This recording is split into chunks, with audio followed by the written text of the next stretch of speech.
Assalamualaikum warahmatullahi wabarakatuh. Semoga Allah senantiasa merahmati kita semuanya. Masih bersama dengan saya, Nyi Kliwon di 5 Menit Merinding.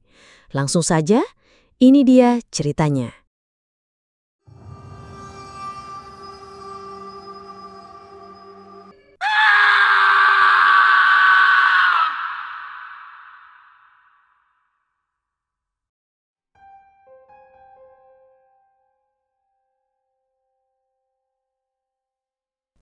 Suara berita radio memecah keheningan dini hari. Satu keluarga kaya ditemukan tewas mengenaskan akibat perampokan berdarah di rumah mewah kawasan kota. Pelaku masih dalam pengejaran. Kabar itu hanya sekilas, tenggelam di antara lalu lalang kehidupan kota yang tak peduli. Namun bagi sebuah rumah di sudut jalan, berita itu adalah awal dari kutukan. Rumah besar bergaya kolonial itu kini kosong. Gerbangnya berkarat, daun-daun kering berserakan di halaman, dan jendela-jendela tinggi tertutup rapat, seolah-olah mengunci semua rahasia gelap di dalamnya. Waktu berhenti di sana, seiring dengan nafas terakhir penghuninya. Jatmiko menghela napas panjang, menatap petak sawah kering di depannya. Panen dagang lagi tahun ini.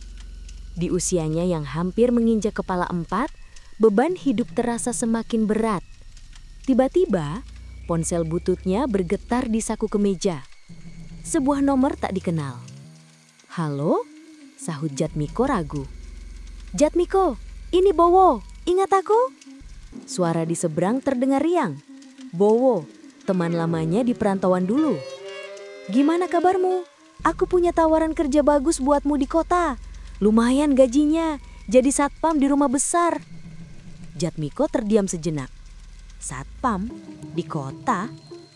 Meski hatinya sedikit bergejolak, desakan ekonomi mengalahkan keraguan. Rumah siapa, Bowo?" "Ah, nanti saja detailnya. Yang penting kamu mau. Cepat ke kota ya, nanti aku jemput di terminal."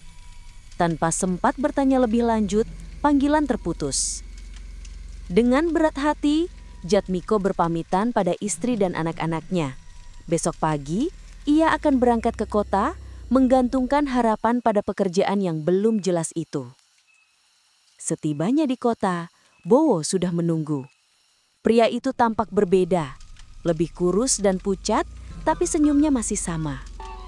"Ayo, langsung ke lokasi," ajaknya tanpa basa-basi. Langsung membawa Jatmiko menuju sebuah kawasan perumahan elit.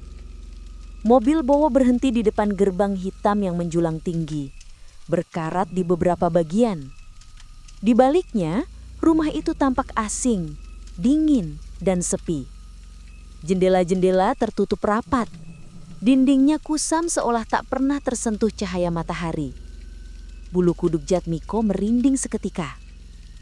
"Ini rumahnya?" tanyanya, suaranya tercekat. "Iya, pemiliknya jarang di sini, jadi kamu cuma perlu jaga. Nanti aku atur semua administrasi. Kamu langsung bisa mulai malam ini." Jatmiko mengerutkan kening. Aneh sekali. Tanpa bertemu pemilik, tanpa wawancara, langsung diterima. "Tapi Pak atau Bu pemiliknya mana?" "Mereka sibuk, sudah percaya sama aku. Nanti aku jelaskan semuanya. Aku harus pergi sekarang, ada urusan mendadak." Bowo mengedipkan mata, menyerahkan kunci pos jaga dan sebuah senter. Kamar mandinya di belakang pos, ada dapur kecil juga. Makanan nanti diantar. Lalu, tergesa-gesa, Bowo pergi. Malam pertama di pos jaga, Jatmiko menyalakan rokoknya, mencoba menenangkan diri. Udara malam terasa menusuk. Hanya ada suara jangkrik dan hembusan angin yang menggoyangkan dedaunan kering. Sesekali, ia mendengar suara samar dari dalam rumah, seperti gesekan atau desisan. Mungkin hanya tikus, pikirnya. Malam itu berlalu dengan tenang, atau setidaknya ia mencoba meyakini itu. Malam kedua Jatmiko bertugas. Ia duduk di pos jaga, matanya menyapu kegelapan halaman. Lampu sorot di sudut taman hanya mampu menerangi sebagian kecil area. Tiba-tiba, Telinganya menangkap sesuatu. Suara langkah kaki. Perlahan menyeret dari dalam rumah menuju pintu utama. Kemudian diiringi suara tawa yang sangat pelan, sayup-sayup, seperti tawa seorang pria. Padahal, siang tadi, rumah itu benar-benar sepi. Tak ada tanda-tanda kehidupan. Jatmiko meneguk ludah. Ia memejamkan mata, mencoba menepis pikirannya. Angin mungkin. Namun, tidak butuh waktu lama untuk gangguan itu menjadi lebih jelas. Saat Jatmiko berpatroli kecil di pinggir halaman, tiba-tiba sebuah siluet muncul di ambang pintu utama. Sosok seorang pria tinggi, mengenakan setelan jas, berjalan perlahan di halaman. Jatmiko mengarahkan senternya. Sinar itu menembus kegelapan dan ia melihatnya. Wajah pria itu pucat pasi, matanya cekung, dan di dada kirinya, tepat di jantung, terlihat sebuah luka tikaman menganga dengan noda merah kehitaman yang sudah mengering. Ayah keluarga itu. Jatmiko nyaris menjerit. Ia mundur terhuyung, senternya jatuh. Pria itu berjalan lurus, tanpa ekspresi, lalu tiba-tiba menghilang di balik pohon beringin tua. Jatmiko memungut senternya. Jantungnya berpacu kencang. Itu bukan manusia. Ia yakin. Malam berikutnya, gangguan itu berlanjut. Kali ini saat Jatmiko baru saja menghangatkan mie instan di dapur kecilnya, tiba-tiba terdengar suara dentingan sendok dari dalam rumah. Ia mengintip lewat jendela pos. Di salah satu jendela rumah yang lampunya selalu padam, samar-samar terlihat sesosok wanita. Rambutnya tergerai panjang, mengenakan daster putih. Wanita itu mengintip keluar, tatapannya kosong. Tiba-tiba, wanita itu muncul di teras belakang, membawa sebuah mangkuk besar. Jatmiko menahan napas. Wanita itu berjalan mendekat, seolah ingin menyapa. Jatmiko memberanikan diri mendekat ke jendela pos. Wanita itu tersenyum tipis, lalu menyodorkan mangkuk yang dibawanya. Aroma amis menyeruak. Saat Jatmiko melirik ke dalam mangkuk, ia melihatnya. Bukan sup, melainkan gumpalan darah kental berwarna merah kehitaman. Wanita itu tertawa pelan, tawanya terdengar seperti bisikan kematian, lalu tiba-tiba berbalik dan menghilang di balik pintu dapur rumah. Sang ibu. Jatmiko tersandar di dinding pos. Keringat dingin membanjiri tubuhnya. Ini tidak masuk akal. Ini hantu. Ia tahu betul. Tapi di sisi lain, ia sangat membutuhkan pekerjaan ini. Desakan ekonominya membuatnya mencoba menekan rasa takut. Ia harus bertahan, demi istri dan anak-anaknya. Hari-hari berikutnya, Jatmiko mulai terbiasa dengan ketegangan. Ia berusaha meyakinkan diri bahwa semua hanya halusinasinya karena terlalu lelah atau kesepian. Sampai suatu siang, saat ia sedang membersihkan halaman depan, tiba-tiba sebuah bola sepak menggelinding dari semak-semak. Bola itu berhenti tepat di depan pos jaga, dan Jatmiko melihatnya. Bola itu penuh noda darah. Tiba-tiba, terdengar suara tawa riang dari balik semak. Sesosok anak laki-laki berusia sekitar 10 tahun muncul, mengenakan kaos sepak bola yang kotor dan robek. Anak itu menatap Jatmiko dengan mata kosong, tersenyum lebar hingga gigi-giginya terlihat. Senyum yang tidak wajar. Anak itu menendang bolanya yang berlumur darah itu sekali lagi, lalu tiba-tiba menghilang ke balik semak-semak. Anak laki-laki keluarga itu. Malam berikutnya, saat Jatmiko duduk melamun di pos, tiba-tiba terdengar suara nyanyian anak kecil. Melodi yang aneh, sumbang, dan menusuk. Suara itu datang dari ayunan tua di taman bermain yang letaknya agak jauh dari pos. Jatmiko mengarahkan senternya ke sana. Di atas ayunan, duduklah sesosok anak perempuan. Rambutnya panjang terurai menutupi sebagian wajahnya. Ia bernyanyi pelan, kakinya mengayun perlahan. Saat ia menoleh ke arah Jatmiko, Jatmiko melihatnya. Separuh wajahnya hancur, Mata kanannya hanya menyisakan lubang hitam, sang anak perempuan.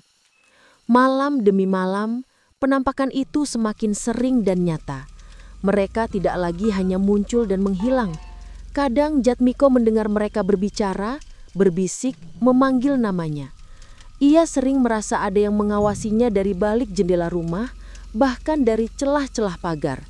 Tidurnya tidak nyenyak, makanannya terasa hambar. Suatu pagi, ia memberanikan diri bertanya pada Pak RT yang kebetulan lewat. "Pak, rumah ini memang kosong ya?" Pak RT menoleh, sorot matanya redup. "Oh, rumah itu kosong sejak bertahun-tahun lalu." Ia menghela napas. "Masih ada aja yang mau jaga rumah itu." Pak RT tidak melanjutkan, hanya tersenyum samar dan berlalu begitu saja. Jawaban itu tidak membuat Jatmiko tenang, justru menambah kecurigaan dan ketakutannya. Malam itu, seperti malam-malam sebelumnya, udara terasa berat. Bulan sabit menggantung pucat di langit. Jatmiko sedang mencoba membaca koran lama di pos jaga, ketika tiba-tiba ia mendengar suara ketukan dari pintu pos. Keras, bertubi-tubi. Tok, tok, tok. Jatmiko mendongak. Di luar, siluet ayah berdiri tegak, mengetuk pintu pos dengan buku-buku jarinya yang pucat.